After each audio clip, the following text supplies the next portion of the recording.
Zelete, thank you for your love and support. I appreciate you all. A massive diplomatic storm is brewing between France and West Africa, and it is heading straight to court.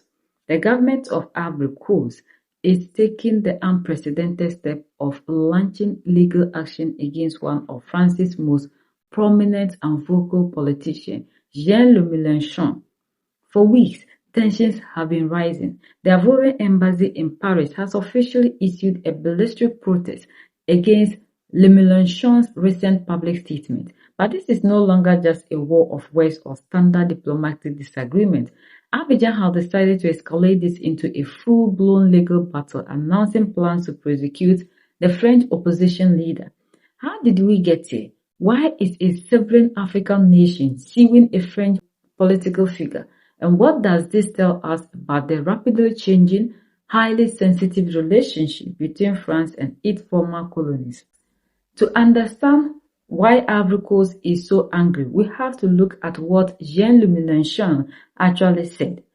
Mélenchon, the leader of the left-wing party La France, is famous for his fierce anti-colonial rhetoric and his direct criticism of what he called Françafrique, the web of political, economic, and military influence France has historically maintained in Africa. Recently, Jean set his sights on Ivory Coast President Alassane Ouattara. He publicly condemned Ouattara's administration, specifically targeting the political system in Ivory Coast and criticizing what he characterized as presidency for life. Furthermore, when Ivory Coast announced the planned withdrawal of French troops and the return of the Abidjan military base, Jean took to social media to claim that the French army was essentially being expelled by the very leader France had originally helped install in power. These statements immediately went viral, sparking fierce debates across social media networks, getting shared hundreds of thousands of times, and being amplified by local political figures. For the Ivorian government, this was the absolute red line. To the leadership in Abidjan, Jean's comments were not just a critique, they were a direct insult to their sovereignty, a distortion of history, and a dangerous attempt to meddle in their domestic politics. The Ivory Coast embassy in Paris quickly issued a formal protest. They argued that Jean's remarks were highly disrespectful, completely inaccurate, and aimed at destabilizing the country's political image abroad. But they didn't stop at diplomatic protests. The Ivorian authorities announced they are taking Jean to court. By initiating legal proceedings, Ivory Coast is sending a crystal clear message. They will no longer tolerate French politicians using their country, their president, or their sovereign decisions as talking points in domestic French political theater. I quote an unconstitutional fourth term of President Alassane Ouattara and referred to the supposed role played by France in the post-electoral crisis of 2010. Remarks that, according to Ambassador Maurice Bandama, are both discourteous and condescending about Ivorian political life and mainly about President Ouattara.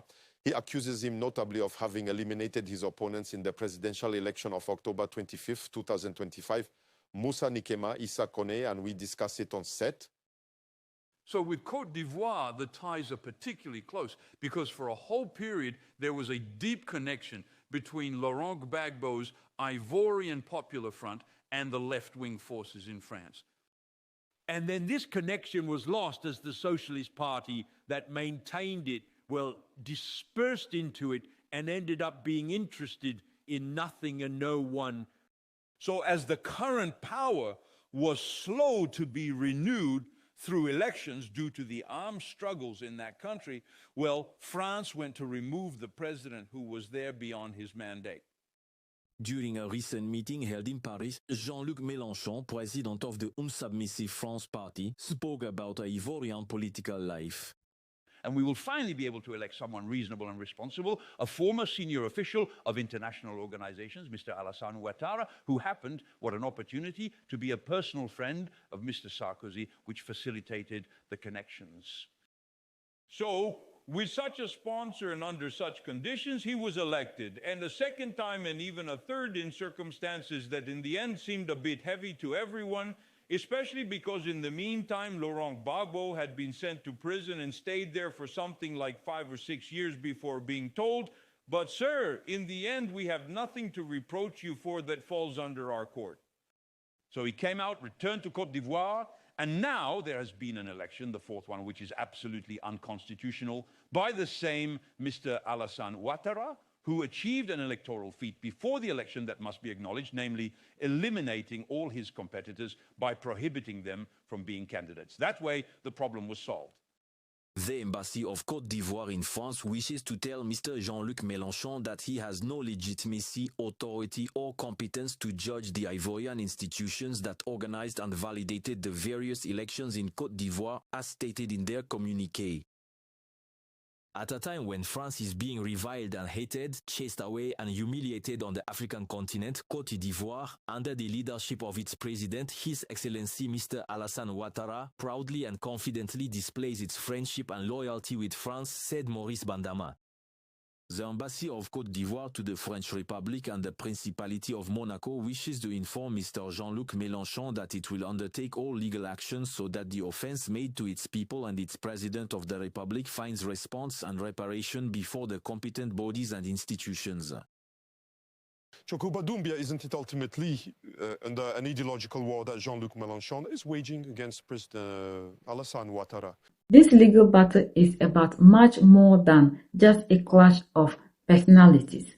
And the question everybody is asking, because according to this man, he labeled this Ivorian president as a dictator, Ouattara as a dictator, and a lot of things. So what we are all asking is what this man is saying about the Ivorian president, Alassane Ouattara, really true?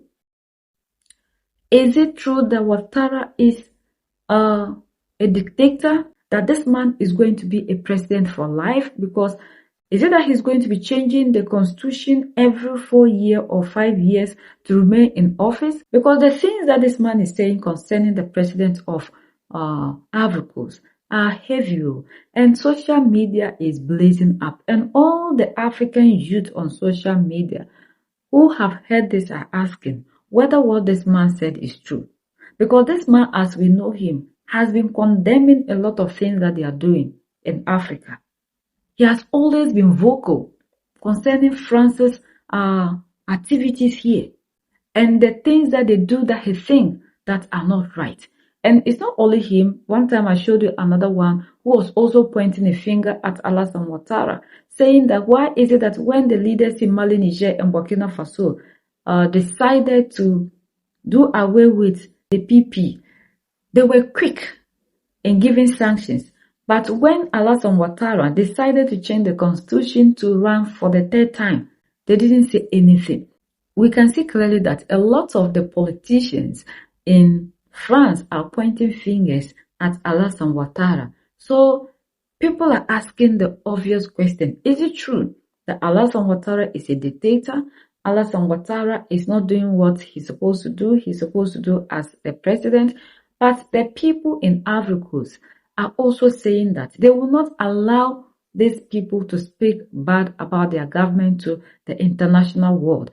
And whenever the French people sit down, they should talk about their own issues and leave what is happening in a sovereign state like Ivory Coast, because what they are doing is like meddling in the affairs of Ivory Coast. So whatever that is happening in Ivory Coast belong to the Ivorian people. They have the right to talk. They have the right to do whatever. So this man is saying that Ivory Coast, the president Alassane Ouattara, is a dictator. He is a dictator because he's supposed to step down for constitution to reign. Yet he decided to change the constitution so he can run again. So what this man is saying about this Ivorian president, is he right? Has he actually spoken the facts about what is happening in Ivory Coast? Because Ivorians are denying it and saying that they don't want their nation to be painted black to the international world.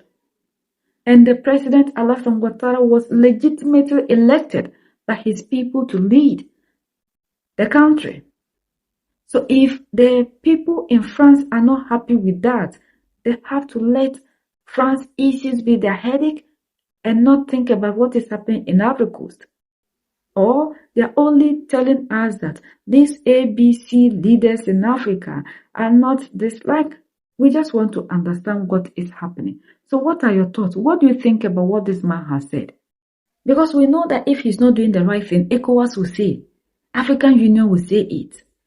So if these organizations are not saying anything about Alassane Ouattara and somebody from France is saying it, should we believe it? We are the only ones that can set ourselves free. United we stand, divided we fall, and united we keep standing forever and ever. The greatest enemy of the African is mental slavery. So let's decolonize ourselves from mental slavery. Let's keep sharing to educate our brothers and sisters. Together we make Africa great for ourselves and the next generations that are going to come. So that's the leaders around the world in Africa, West Africa, and in Ivory Coast.